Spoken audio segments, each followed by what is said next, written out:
नांदेडमध्ये मनोज जरांगे पाटलांच्या बैठकीत चोरट्यांचा धुमाकूळ। बैठकीला आलेल्या मराठा बांधवांचे पाकिट लांबवले।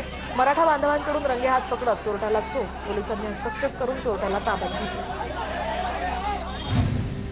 भिवंडी वाडा महामार्गावरील निकृष्ट रस्त्यामुळे तरुणाचा बळी तर वैद्यकीय शिक्षण घेणाऱ्या विद्यार्थ्याचा जागीच मृत्यू।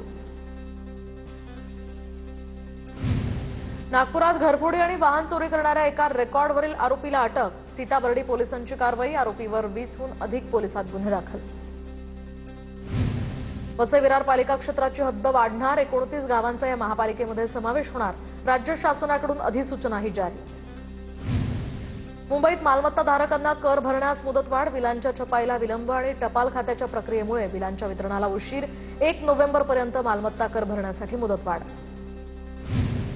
सरकारी वाहनांच्या वाहन चालकांकडूनच 500 रुपये घेऊन दिला जातोय मंत्रालयात प्रवेश। मंत्रालयातील सुरक्षेचा प्रश्न, यामुळे ऐरणीवर असताना सरकारी वाहनांच्या वाहन चालकांचा प्रताप समोर।